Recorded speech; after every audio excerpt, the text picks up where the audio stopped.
monsieur, il est contraté par la NASA et il est en train de faire un drone. Un drone. D'accord. Et mon question, c'est vrai, monsieur, c'est pour la carrette. Pour là? C'est faux. C'est faux, ou monsieur, ou c'est faux.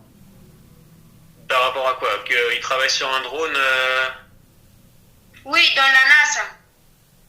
Bah, il y a bien ce drone là, celui que je vous montrais ici, là, ce drone Ingenuity, c'est bien un drone de la NASA. Alors après, tu m'as dit qu'il y avait une personne donc, en Colombie qui travaille sur ce drone, c'est ça?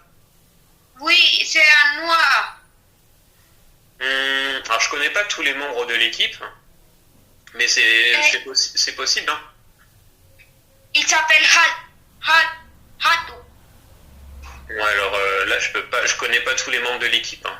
Tu sais, je travaille pas dans l'équipe de la NASA. Moi, simplement je récupère les photos en fait, parce que là où je travaille avec la NASA, je récupère les photos prises par le robot et par exemple cette photo que je vous montre ici, c'est une photo que j'ai réalisée à partir plusieurs dizaines de petites photos qui ont été prises et je les mets toutes ensemble, je les assemble pour en faire une grande photo. Voilà. Et ça, c'est ce que je m'amuse à faire, que tout le monde peut faire.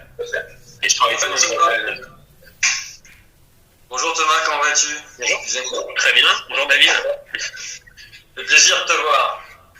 Bah ouais, moi.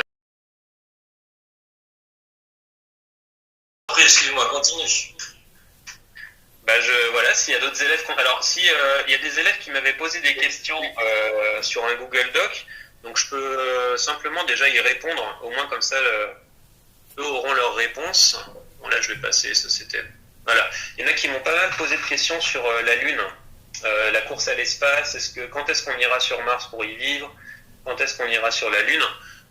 Je voulais vous parler brièvement du prochain programme de la NASA qui vise à aller sur la Lune, c'est le programme Artemis. Alors, le premier programme pour aller sur la Lune s'appelait le programme Apollo, qui a permis de poser le premier homme sur la Lune, Neil Armstrong, en 1969. Artemis, c'est la sœur d'Apollo dans la mythologie grecque. Donc c'est une déesse grecque de la chasse qui est associée à la Lune. C'est pour ça qu'ils ont choisi ce nom-là.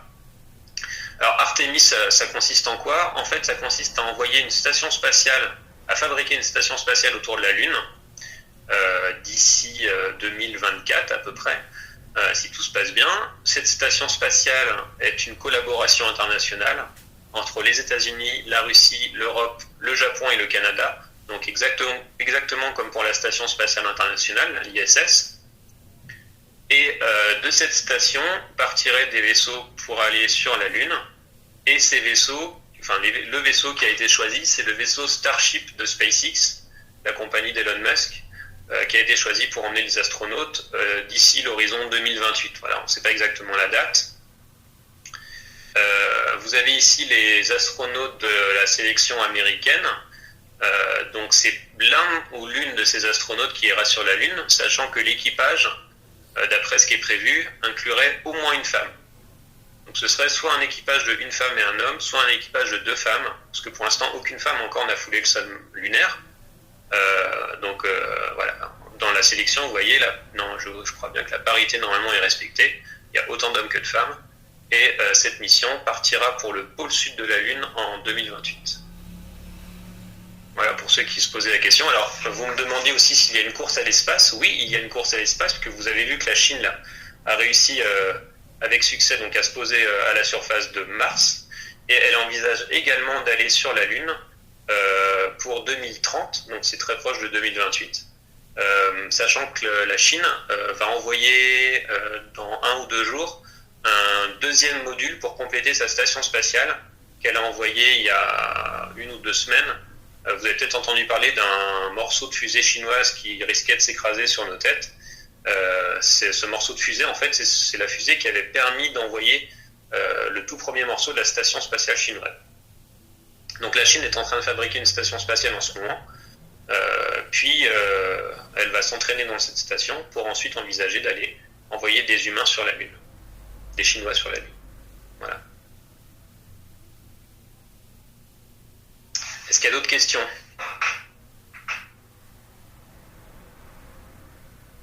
Oui, monsieur. Oui. existent les trous de verre? Ah oui, j'avais vu cette question. Alors, les trous de verre, c'est une bonne question. Est-ce que ça existe? Les trous de verre, en fait, c'est une hypothèse. C'est encore à l'état d'hypothèse. Ça veut dire qu'on n'a pas encore prouvé que ça existait. Les mathématiciens et physiciens, les astrophysiciens, en fait, ont montré que, par des calculs, il pourrait y avoir des trous de verre dans l'univers qui relieraient deux parties de l'univers. Mais on n'a encore jamais observé de trous de verre. Par contre, les trous noirs, on sait que ça existe, on en a photographié un. Mais voilà, c'est pas en rentrant dans un trou noir qu'on va ressortir forcément par un trou de verre. Enfin, on ne sait pas exactement tout ce qui va se passer dans ces endroits particuliers de l'espace. Mais tout ce que je peux vous dire, voilà, c'est ça. C'est que, alors, hop, je vais juste retrouver la page. J'avais noté ça à un endroit. Trou de verre. Ouais, j'avais noté juste que c'était des objets hypothétiques entre deux régions de l'univers. Mais pour l'instant, on n'a pas plus d'informations que ça. Il y a aussi quelqu'un qui m'avait demandé quel était l'objet le plus lointain qu'on ait jamais observé et le plus vieux qu'on ait observé dans l'univers. Alors voici la photo de cet objet. C'est une galaxie qui est située à la distance de 13,4 milliards d'années-lumière. Alors, une année-lumière, c'est 9500 milliards de kilomètres. Donc, je vous laisse faire le calcul. C'est gigantesque. Hein. C'est vraiment une galaxie située extrêmement loin. C'est du coup la galaxie la plus vieille qu'on ait pu observer. Et elle s'est formée très peu de temps après le Big Bang. Voilà. Donc, alors là, la forme qu'elle a, un peu bizarre, c'est pas forcément la forme qu'elle aurait si on pouvait la voir vraiment de façon très précise. C'est une image avec une résolution qui est vraiment pas très bonne, c'est-à-dire que le télescope, la galaxie est tellement loin que c'est très compliqué de l'observer. Monsieur? Oui. Bon, je vais continuer avec le thème de trou de verre. Et Oui. on sait que pour pouvoir entrer dans un trou de verre, on doit y avoir matière exotique pour qu'elle évite que le trou se ferme grâce à la gravité. Mhm. Où on peut trouver la matière exotique? Mhm. Où trouver la matière exotique? Oui. Ah, bonne question. Alors, je ne crois pas que la matière exotique, déjà, on ait réussi à en fabriquer, j'en suis même pas sûr. C'est de la matière qui serait pas... la matière noire, par exemple, ce serait de la matière exotique. Mais la matière noire, on n'a encore jamais réussi à la détecter. On sait qu'elle est là, on observe ses effets. La matière noire, on observe ses effets sur la rotation des galaxies, par exemple, sur la forme que ça donne à l'espace-temps, mais on ne l'a pas encore détecté. La matière exotique, ça inclut la matière noire. Voilà, on est un peu... les cosmologistes, les astrophysiciens sont vraiment à se poser des questions par rapport à ça. De là, alors, si un jour, dans le futur, on arrive à la détecter, peut-être qu'on arrivera à en fabriquer, et à ce moment-là, en fabriquer suffisamment pour créer un trou de verre. Là, je suis dans la science-fiction. Dans ce cas-là, effectivement, peut-être qu'on arriverait à créer un tunnel dans l'espace-temps pour se déplacer. Mais ça nécessiterait, il me semble, des quantités d'énergie absolument démesurées, bien supérieures à tout ce que consomme l'humanité en une année. Il faudrait la fabriquer en quelques secondes.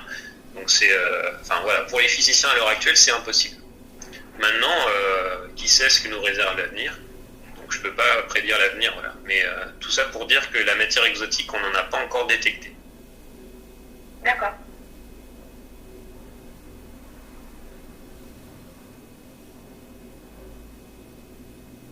Camilla, tu lèves la main. Oui, alors, il y en a qui peut-être qui lèvent la main, mais comme je ne suis pas forcément habitué à cet outil-là, j'ai pas vu. Vas-y, Camilla, pose ta question. D'accord.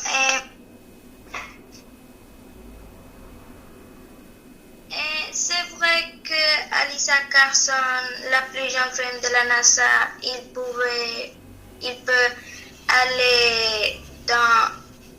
aller en Mars dans le 2030. Aller sur Mars en 2030? Oui. La plus jeune de la NASA? non, c'est trop court là. 2030, c'est trop court parce que par rapport à ce que je vous montrais, déjà retourner sur les projets, c'est d'abord d'aller sur la Lune et après d'aller sur Mars. Utiliser la Lune comme endroit pour pouvoir s'entraîner dans des stations, dans des bases à la surface de la Lune, s'entraîner au voyage vers d'autres planètes. Et ça, c'est pour les années 2028-2030. Donc aller sur Mars en 2030, ça paraît trop court. Par contre, la plus jeune astronaute de la NASA, voire éventuellement les jeunes qui candidatent à l'heure actuelle pour la NASA, peuvent très bien envisager dans leur carrière de partir sur Mars.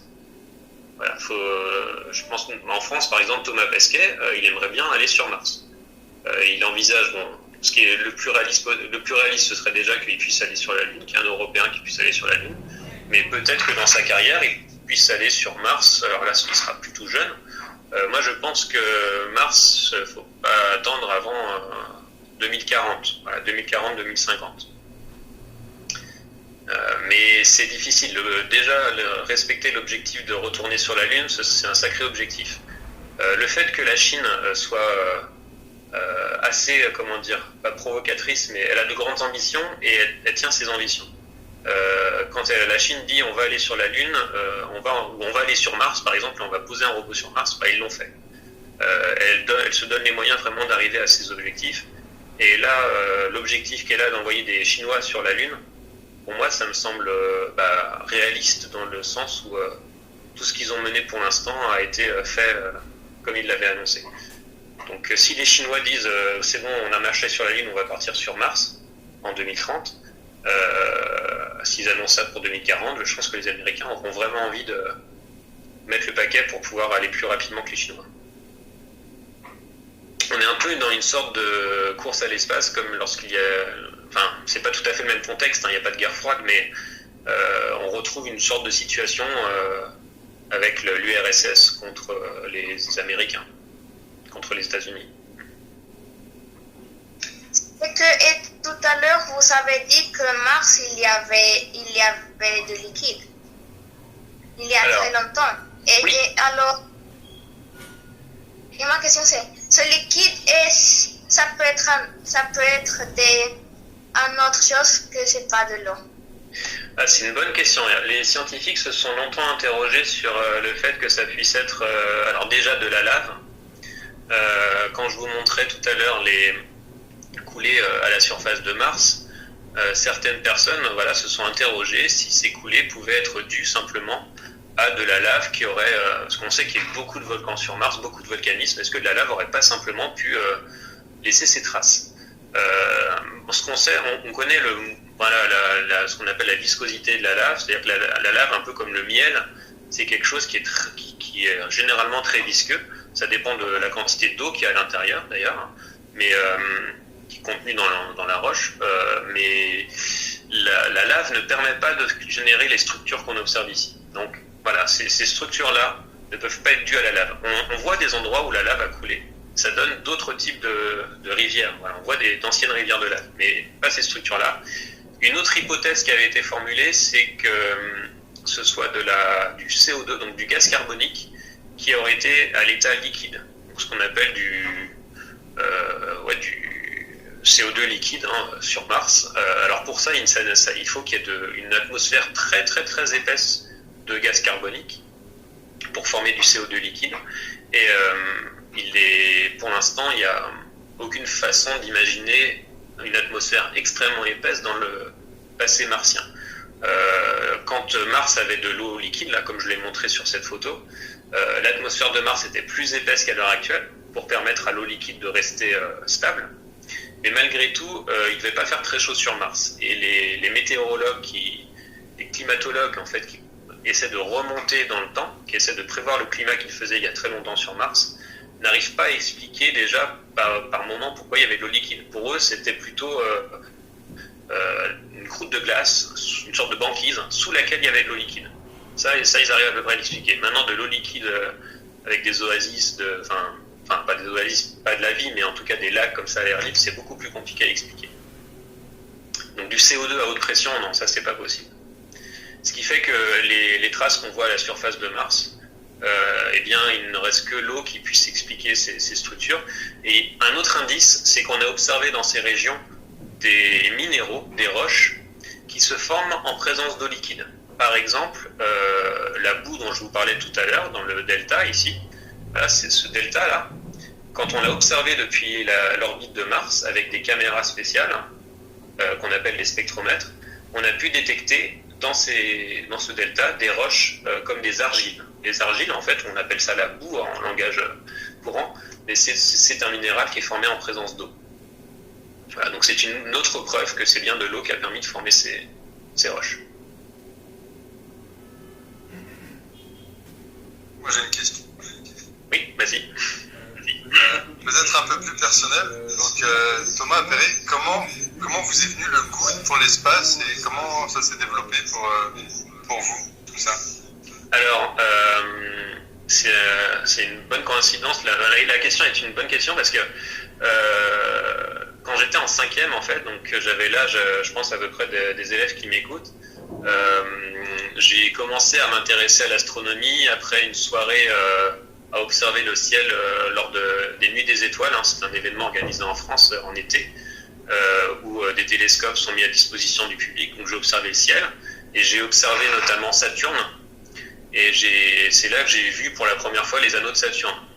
Alors comme beaucoup d'astronomes, en fait, c'est ça qui m'a donné le goût à l'astronomie. Donc je me suis dit, mais comment ça se fait qu'il puisse y avoir dans le ciel des choses aussi belles, et puis pas uniquement des petits points comme les étoiles, mais carrément des boules entourées d'anneaux. Enfin, ça me paraissait irréel.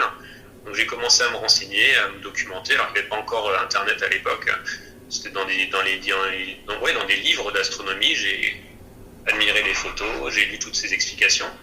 Et ensuite, Mars, ça m'est venu quelques années après, donc peut-être 4e ou 3e. Je me souviens que j'étais encore au collège. Et là, ce qui m'intéressait sur Mars, c'était ces structures vraiment gigantesques, comme ce que je montrais là, les volcans comme Olympus Mons, qui sont énormément plus grands que sur Terre, les canyons comme Valles Marineris. Donc je me disais, c'est quand même amusant que sur la planète la plus proche de nous, on puisse avoir de telles différences géographiques.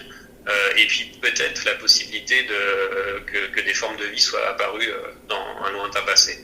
Donc le fait que Mars soit à la fois montre un aspect assez proche de la Terre, les déserts sont pour certains assez proches des déserts qu'on peut trouver dans le désert américain par exemple, mais en même temps elle est différente parce qu'on a ces structures très très grandes, et puis ce passé, cette histoire qui a divergé. Moi, c'est ce qui me passionne. Voilà. J'espère avoir répondu à la question. Oui, merci.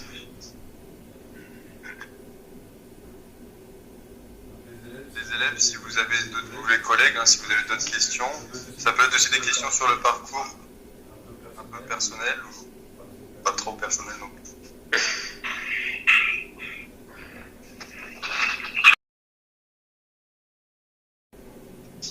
J'en profite, vous voyez vous me voyez moi je pense. Ouais, vous voyez la caméra. J'ai ramené, voilà, ça c'est alors c'est pas Persévérance, ça c'est Curiosity. C'est la maquette en fait Lego de Curiosity. Je collectionne les Lego, vous avez peut-être remarqué que derrière moi il y a la navette spatiale en Lego. Et ça j'utilise souvent avec les élèves, avec mes élèves en lycée, pour leur parler des différentes structures du robot. Voilà, donc il vous fait un petit coucou. Et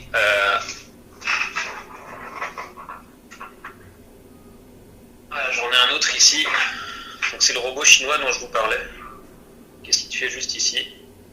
Voilà, avec ses panneaux solaires, et qui va demain descendre à la surface de Mars si tout se passe bien. Alors on espère qu'il ne va pas tomber parce qu'il doit descendre le long de la rampe là. Il ne faudrait surtout pas qu'il tombe sur le côté, sinon sa mission est finie. Monsieur, une question? Oui. Qu'est-ce que c'est ça derrière, qu'il est comme doré ou qui donne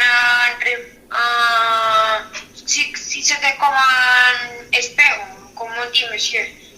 Alors, Un miroir sur la porte. Miroir. Oui. comment?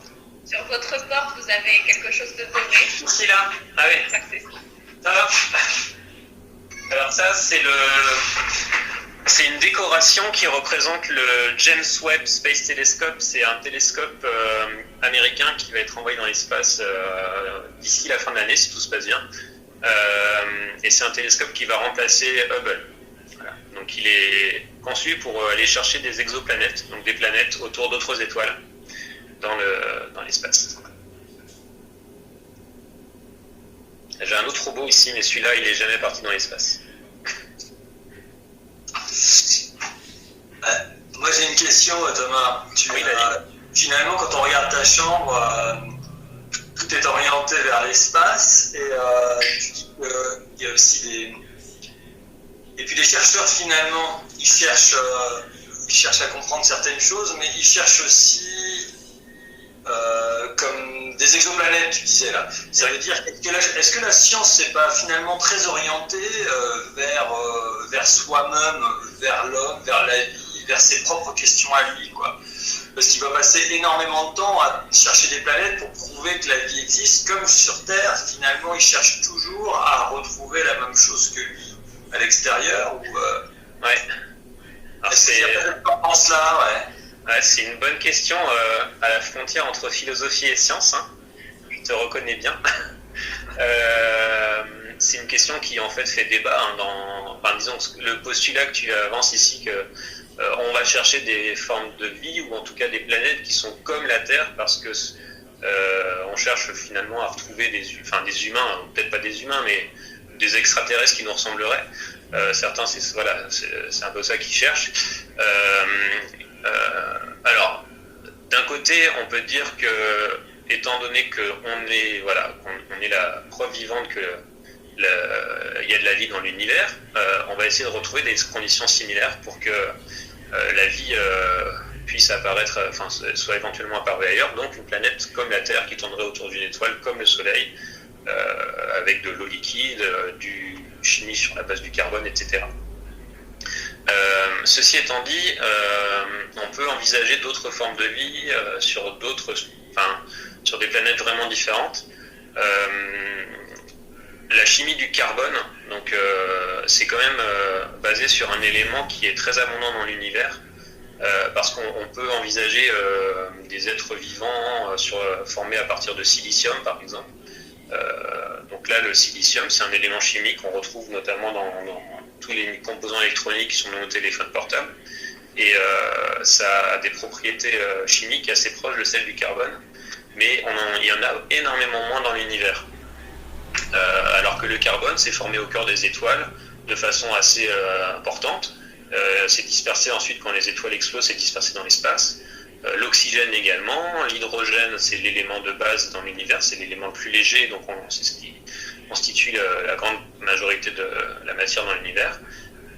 Donc chercher de l'eau déjà, H2O, c'est normal en fait, parce que l'eau est l'une des molécules les plus abondantes dans l'univers.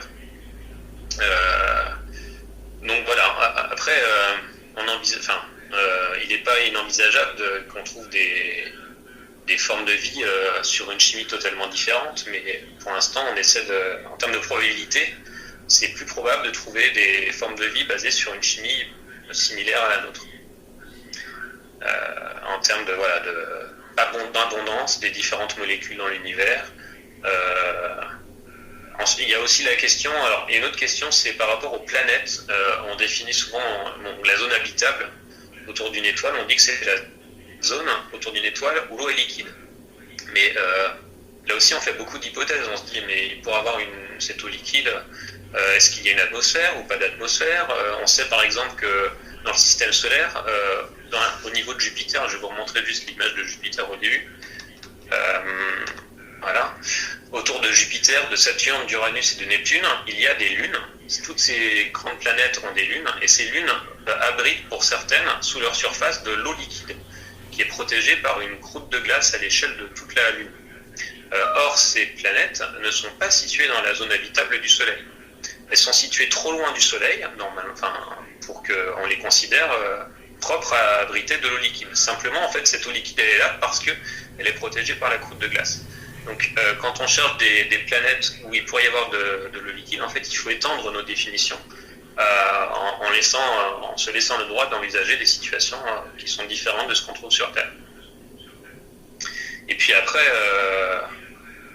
l'intelligence humaine, le prisme selon lequel on cherche tout ça, c'est vrai qu'on est très orienté là par notre conception de l'univers. Et il y a peut-être aussi à ce niveau-là à rechercher un peu la fin, à se remettre comme pas forcément, à se remettre en question. Oui, de toute façon, en science, on le fait systématiquement, mais à envisager d'autres hypothèses. Bon là après, c'est pas mon domaine de recherche, mais ouais, c'est une question intéressante. L'anthropocentrisme, on appellerait ça comme ça. Moi, j'ai une autre question. Oui. Quel est votre film préféré de cinéma concernant l'espace? Est-ce que vous avez un film qui vous a fasciné ou qui vous fascine? Ouais, alors c'est une bonne question là aussi parce que en fait il y en a où j'ai beaucoup aimé certains aspects mais d'autres un peu moins. Alors par rapport au spatial, mais on va dire pas dans la version réaliste, j'aime beaucoup l'univers de Star Wars. Je suis très fan de Star Wars, plus pour l'aspect de la saga, voilà. Mais au niveau, on va dire, quand je dis réalisme, c'est de la science-fiction, mais basé sur la science. J'ai beaucoup aimé Interstellar au point de vue de l'aspect graphique, même si je trouve qu'au niveau narration, c'est pas toujours, ça aurait pu être un peu différent. Voilà, et j'ai aussi beaucoup aimé Seul sur Mars, parce que bon, déjà c'est sur Mars, et puis les paysages sont quand même bien choisis. Là aussi, il y a des grosses incohérences, mais ça c'est mon œil de scientifique qui fait que je vois les incohérences forcément quand je regarde un film autour de Mars ou de l'astrophysique. Mais voilà, j'ai quand même trouvé bien, et puis il y a beaucoup de références. En fait, j'aime beaucoup quand il y a des clins d'œil aux passionnés de l'espace. Là, il essaie de retrouver un ancien robot sur Mars, dont je parlais tout à l'heure, le robot Sojourner, pour le démonter, récupérer les composants et puis communiquer avec la Terre. Et ça, il fait référence au JPL, où sont fabriqués les robots, et tout ça, c'est des choses qui me parlent. Donc, j'aime beaucoup ces deux films, Seul sur Mars et puis Interstellar.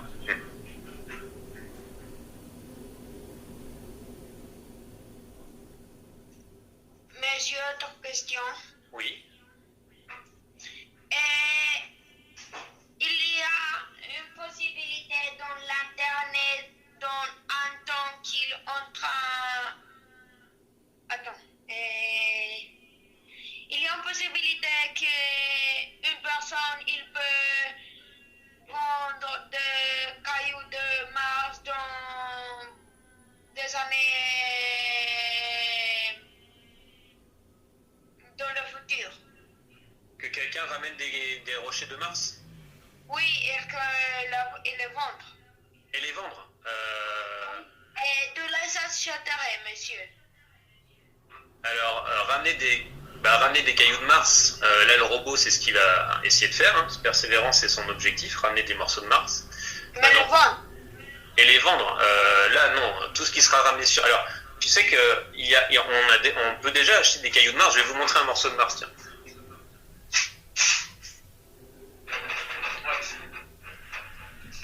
J'ai dans mon bureau un petit morceau de Mars qui est ici. Alors je sais pas si vous avez... Voilà. Ça là, c'est un morceau d'une météorite martienne. C'est tout petit, hein. Bon, ça coûte, je sais plus combien j'ai payé ça, 40 €, je crois, quelque chose comme ça. Ça pèse 0,12 grammes, 120 mg, c'est rien du tout. Mais ça fait partie d'une météorite, en fait, qui est tombée sur Terre. Et en analysant cette météorite, on sait que ça vient de Mars. Parce que dans la météorite, dans la roche, il y avait des gaz piégés dans la roche, et ces gaz en fait ont exactement la même composition que l'atmosphère de Mars. C'est comme ça qu'on peut savoir si une météorite vient de la Lune ou d'un astéroïde ou de Mars. Et donc on a récupéré quand même pas mal de roches qui viennent de Mars et qui nous ont permis de savoir des choses sur la composition de la croûte martienne et également de la présence d'eau sur Mars dans le passé. Maintenant, ces roches, elles sont pas forcément trouvées par des scientifiques, elles peuvent être trouvées par des chasseurs de météorites, donc des gens qui sont spécialisés l'activité de parcourir les déserts. C'est notamment dans les déserts qu'on trouve facilement les météorites, hein, parce que les météorites, c'est des roches qui sont assez sombres, assez noires, et elles se distinguent très bien du sable. Et ces gens les retrouvent et après les vendent. Voilà. Et ça se vend très cher. Donc si ça t'intéresse, tu pourras faire chasseur météorites. Mais après, de là à aller sur Mars pour ramener des roches et revenir sur Terre et les vendre, je suis pas sûr que les agences spatiales seront d'accord. La NASA ou l'ESA qui t'enverra sur Mars sera pas d'accord parce que les roches que tu vas analyser, c'est poison. Elon Musk, il serait d'accord pour ça, je suis sûr. Ah, Elon Musk, peut-être.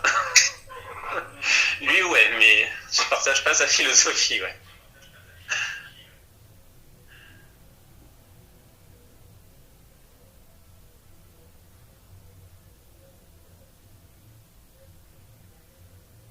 J'ai une autre petite météorite, tiens, je peux vous montrer. Celle-ci, elle vient d'Argentine, donc de votre continent.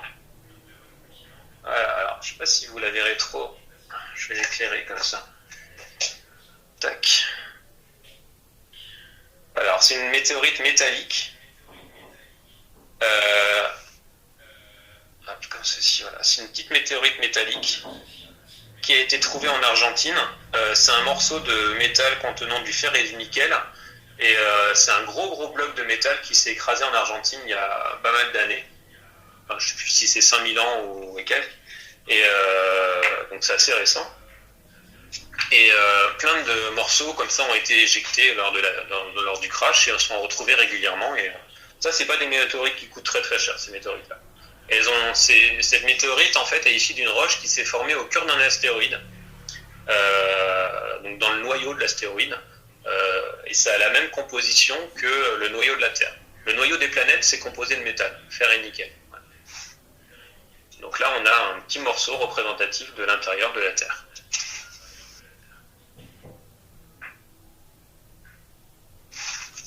Est-ce qu'il y a d'autres questions? Autre question, monsieur. Oui. En un cas hypothétique, si la NASA est en train de chercher de travail comme de toi, tu accepterais le travail ou non? Si la NASA cherchait du travail et qu'elle me proposait un travail? Oui, mais le travail comme de toi. Tu veux dire comme ce que je suis en train de faire là, par exemple? Oui. Est-ce que j'accepterais? Oui. Ah bah, faut que je demande d'abord à ma femme et mes enfants s'ils sont d'accord, et mon fils s'il est d'accord pour partir. Mais pourquoi pas? Ah, si on me propose d'aller travailler à la NASA, oui, je veux bien. Ah, si tu connais quelqu'un à la NASA qui me propose un travail, pas de souci. Ouais, mais c'est des métiers qui sont très intéressants et n'allez pas vous dire que c'est inaccessible, hein. Les métiers dans la science, quand on est passionné, il y a toujours moyen de trouver des stages, des opportunités pour se former à un métier autour de la science. Alors on ne sera pas forcément astronaute, hein, mais parce que là c'est vraiment très très sélectif. Mais travailler autour de robots, fabriquer des robots qui vont aller sur Mars ou sur d'autres planètes, des satellites, des sondes, etc., en travaillant bien à l'école, en travaillant surtout bien les mathématiques, ça c'est très important, les mathématiques, l'anglais et les sciences en général, avec tout ça, voilà, vous avez toutes les cartes en main et puis être passionné. Ouais. S'intéresser à plein de choses, poser des questions à vos enseignants. Ouais. Monsieur. Oui. Un jour, j'ai vu un avion qui s'appelait 0G. Oui. Que c'était comme une empresa. Et c'était un avion qui fait une trajectoire comme des... Je sais pas comment l'expliquer, mais... Oui, je vois ce que tu veux dire. Oui, et il disait que c'était... que dans l'avion, il faisait comme si on était dans la gravité. On avait gravité zéro. Oui, oui. C'est en réalité ça fonctionne? Comment ça fonctionne? Alors, là, un avion 0G. Je vais vous montrer... Tiens, hop. Je vais vous montrer une image. Ça, c'est pas une belle image. Voilà, celui-là. Je vois pas l'image, moi. Ah ouais, non, t'inquiète pas, c'est parce que j'étais sur Google et j'ai cherché. Voilà. Tac. Ah, zut. Attends, j'ai perdu la page. Voilà. Hop. Là, l'image est un peu petite, je vais essayer de la grossir ou alors d'en trouver une autre. Ouais, les images sont toutes petites. Voilà. En fait, que fait l'avion 0G? Il va monter avec un angle très raide, très raide, arriver en haut et descendre comme ça. Et quand il descend, en fait, l'avion, il se laisse tomber. On dit qu'il est en chute libre. Alors, c'est une chute libre qui est contrôlée, hein, pour pas qu'il aille s'écraser, évidemment. Mais on dit qu'il est en chute libre. Et quand il est en chute libre, l'avion, il tombe, et les passagers tombent aussi. Ils tombent tous à la même vitesse. Et quand des gens tombent à la même vitesse, voilà ce qui se passe. C'est ce qu'on voit sur cette photo. On a l'impression, en fait, de voler. Parce que, vu par rapport à la vue... là, il faut s'imaginer que la carcasse de l'avion et les gens à l'intérieur sont tous en train de tomber en même temps. Voilà, ils peuvent se retenir aux parois de l'avion, mais ils vont pas être attirés par le bas de l'avion ou par le haut de l'avion. Ils vont pas tomber au sol. Ils vont tous tomber en même temps. C'est un peu comme si on était dans un ascenseur. On est tout en haut d'un immeuble, et là, d'un seul coup, l'ascenseur se casse, le câble se casse, et on tombe. L'ascenseur tombe, on tombe avec.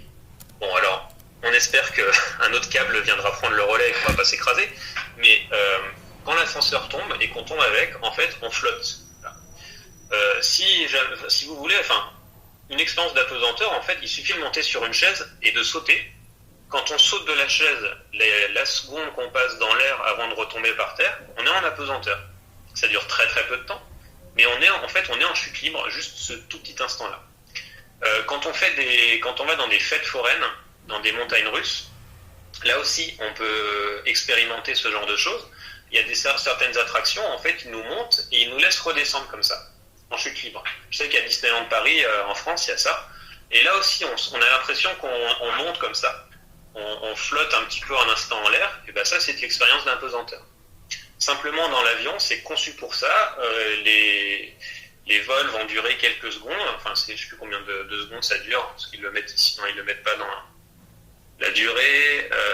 20 secondes, micro-pesanteur 20 secondes. Donc pendant 20 secondes, à peu près, ils vont rester. Alors, la phase d'apesanteur, en fait, c'est entre le moment. Alors, c'est pas tout à fait le moment où c'est en chute libre. C'est entre le moment où ils coupent les moteurs. Alors, je vais mettre l'image en plus grand pour que vous la voyez mieux. Voilà. Hop. L'avion, il va monter, il met les gaz à fond. Arrivé ici, là, l'avion va couper les moteurs et il va continuer sur sa lancée jusqu'à arriver tout en haut et il redescend. Tout ça, il le fait, en fait, on appelle ça, c'est de la chute libre. Même si là, il n'est pas en train de chuter, il continue sur sa lancée. Et arrivé là, on remet les gaz, on remet les moteurs. Toute cette phase-là, c'est là où vous pouvez être en apesanteur. Alors en France, il y a un avion, je ne sais pas si en Colombie, il y a des avions 0G. Je sais qu'aux États-Unis et en France, ils le font. Bon, après, pour pouvoir en faire, c'est assez cher. Moi, j'en ai jamais fait, j'aimerais bien en faire un jour. Ouais. Mais là, c'est utilisé comme entraînement pour les astronautes. Et c'est aussi utilisé pour des expériences, en fait, qu'on ne peut pas faire dans l'espace. Ça coûterait trop cher de les faire dans l'espace, donc du coup, on les fait en apesanteur dans un avion.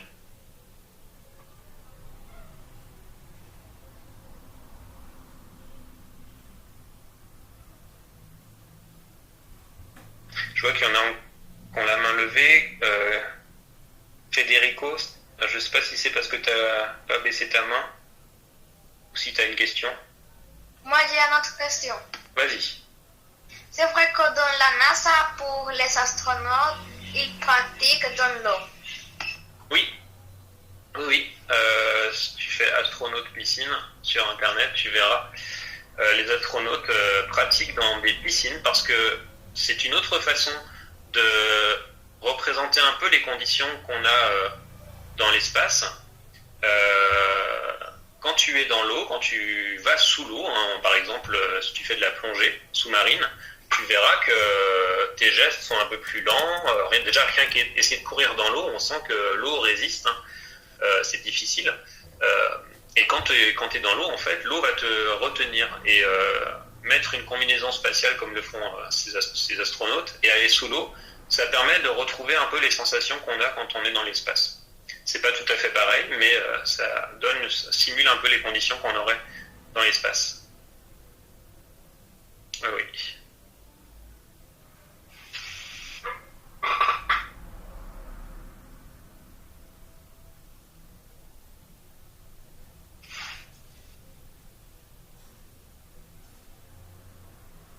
Votre enseignant indique que le film Proxima montre bien l'entraînement d'un astronaute, ouais, effectivement.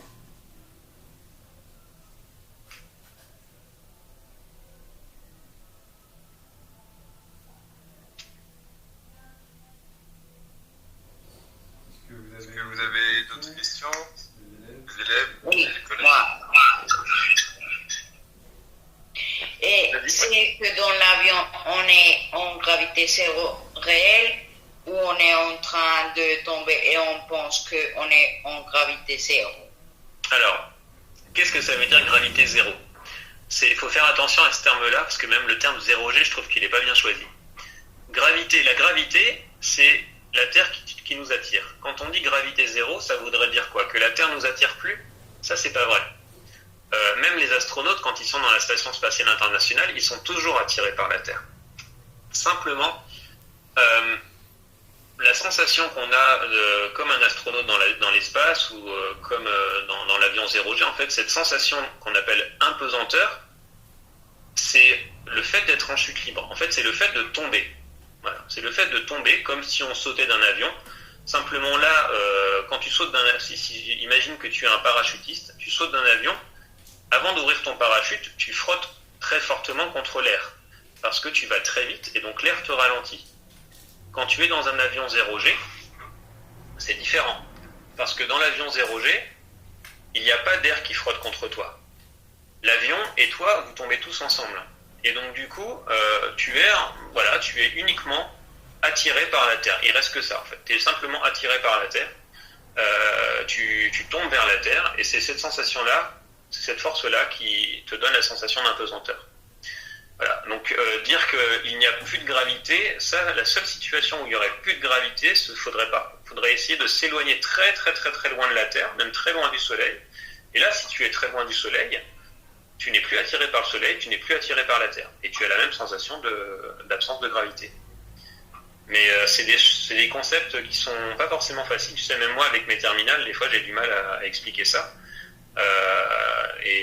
Beaucoup de gens se trompent au niveau. Quand on dit 0G, c'est pas qu'il n'y a plus de gravité, c'est simplement qu'on ne ressent plus la gravité. On n'a plus la sensation de notre poids. Mais on continue d'être attiré par la Terre.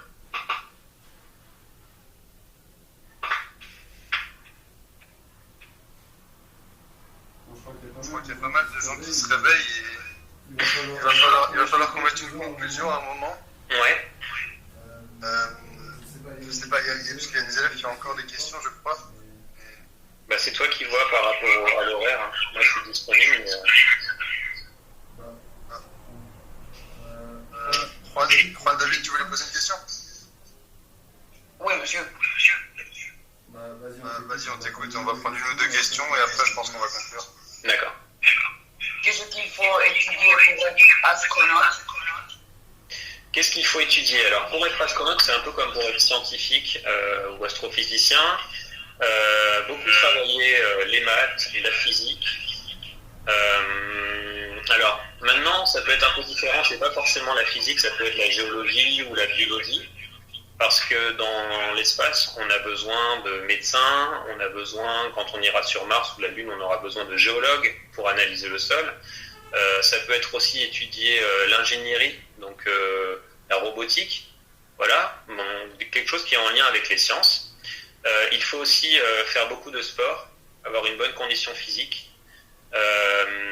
être capable de savoir s'occuper aussi, savoir s'occuper tout seul, parce que quand on fera de longs voyages dans l'espace, il y a des moments où on devra, il n'y aura pas grand-chose à faire que attendre que le voyage se passe, donc savoir s'occuper, savoir aussi vivre à plusieurs. Dans l'espace, les astronautes vivent dans un tout petit espace, les stations spatiales c'est vraiment pas très grand, et pourtant ils sont une dizaine, donc faut être capable aussi de supporter des gens qui ont un caractère différent. Voilà, donc il n'y a pas que des qualités, il suffit pas d'être bon à l'école pour être un astronaute, il y a aussi des qualités humaines qui sont très importantes, et puis des qualités, des compétences sportives. Et la passion. Renseignez-vous de votre côté, parce que l'école ne vous apprendra pas tout. Camilla, tu avais une autre question? Oui, merci. Daniel, tu peux écrire ta question dans le chat en attendant. Si vous avez des questions, mettez-les dans le chat, comme ça on va voir si peut-être que plusieurs se retrouvent. Vas-y Camilla, on t'écoute. Et c'est que moi, des fois, je rentre en YouTube et je vois des vidéos des astronautes qui font sa nourriture et avec une machine qui lui met de l'eau. Parce que quand il part dans l'espace, la nourriture, il la séque. Oui, je vois ce que il faut. En fait, la nourriture, dans l'espace, la nourriture n'est pas tout à fait consommée de la même façon parce qu'elle est. Ils vont nous donner des images de nourriture lyophilisée. Voilà. La nourriture dans l'espace, on dit qu'elle est lyophilisée. Ça veut dire qu'elle est réduite en poudre et il faut mettre de l'eau avec pour pouvoir lui redonner une consistance qui permet de la manger. Donc là, ce que vous avez dans la photo ici, c'est des choses que mangent les astronautes dans l'espace. Tout ce qui est liquide, le problème, c'est tout ce qui est de l'eau liquide, ça va faire des bulles dans l'espace, ça va flotter. Et ça va poser des problèmes parce que comme tout flotte dans l'espace, on va pas pouvoir laisser de la sauce, par exemple, partir dans tous les coins et aller se coller au mur. Ça, c'est pas possible. Donc la nourriture, souvent, on la réduit généralement, c'est ça, on va la réduire pour certains plats, on les réduit en poudre et ensuite on le réhydrate, donc on remet de l'eau mais de façon contrôlée avec une paille et ça permet de refaire le plat. Voilà. C'est pas très bon, mais c'est ce que mangent également les navigateurs qui comme les navigateurs du Vendée Globe, ceux qui font le tour du monde, ils ont de la nourriture également qu'on appelle lyophilisée.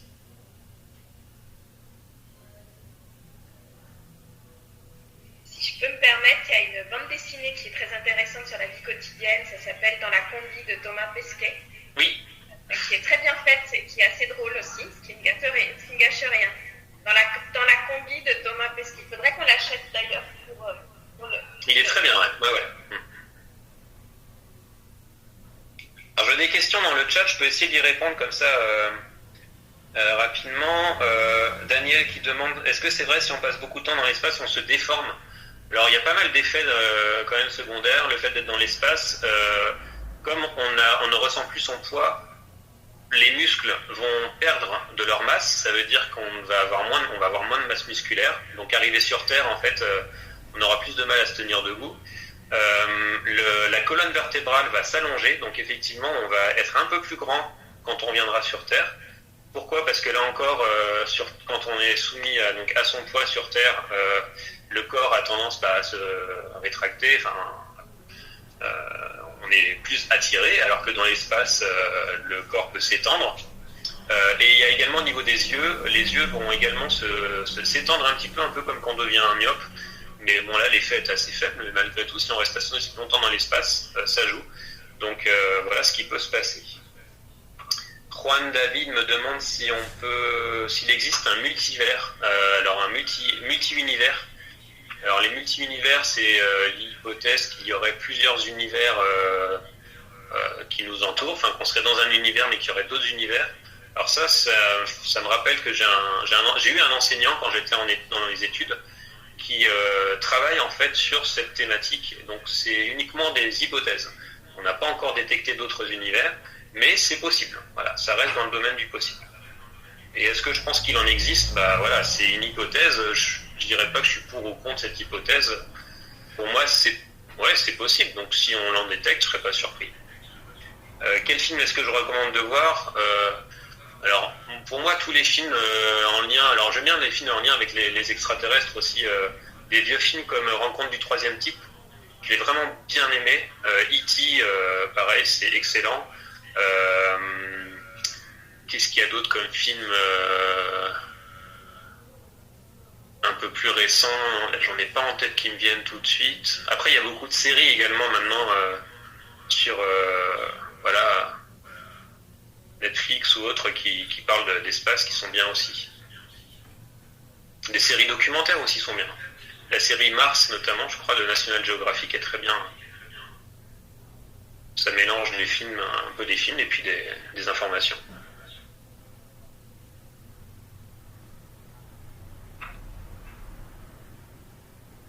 J'ai pas d'autres questions dans le chat. Est-ce que, Samy, est-ce que tu vois d'autres questions, d'autres élèves qui lèvent la main?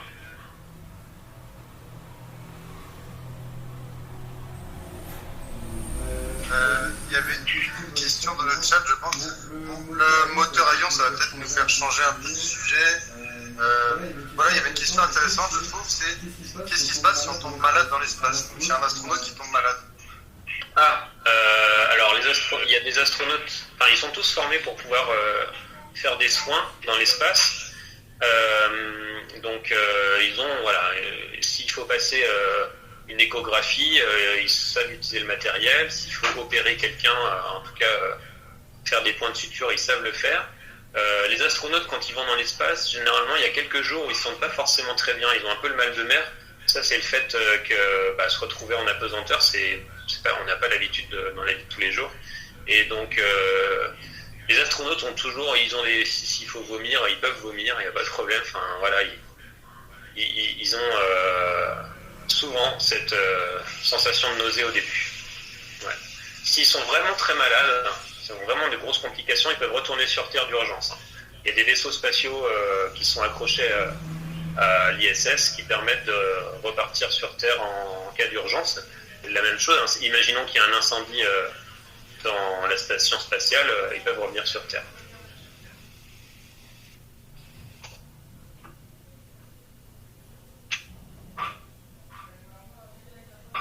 Donc, du coup, on va peut-être s'arrêter là parce que les élèves, vous avez cours, n'oubliez pas. En plus, je crois qu'il y a votre... J'ai mon fils qui vient d'arriver de l'école. Monsieur Appéré, je vous remercie beaucoup pour votre intervention, c'était très intéressant. Bah de rien, avec plaisir, avec grand plaisir. Bonjour à la douce Bretagne que je connais bien et particulièrement au Morbihan. D'accord, ok. Bah, ça m'a fait très plaisir de discuter avec vos élèves, de répondre à leurs questions. Et puis, n'hésitez pas s'il y a d'autres questions plus tard. Je vous enverrai le diaporama, je vous enverrai les liens vers les vidéos. Et puis, n'hésitez pas pour tout autre complément d'information. Si des élèves veulent faire un petit article sur cette conférence, ça pourrait être intéressant pour qu'on puisse la mettre sur nos sites internet. Donc, si vous voulez nous donner votre avis, les élèves, ce serait très bien. Je vous remercie aussi pour toutes les questions que vous avez posées. Vous avez été très, très prolixe et très actif. Donc, merci pour votre participation et je vous félicite pour cette participation. Monsieur Amoudi, merci pour l'organisation de ce projet et ce qui va en suivre aussi. Merci beaucoup. Un grand plaisir. Un grand plaisir pour moi. Bonne journée à tous. Bonne journée. Merci. Au revoir. Merci, bonne journée. Au revoir. Les élèves, excusez-vous auprès de vos profs pour votre retard, s'il vous plaît. Au revoir. Vous excusez si tienen que disculparse acerca de sus docentes. Au revoir. Au revoir. Merci beaucoup.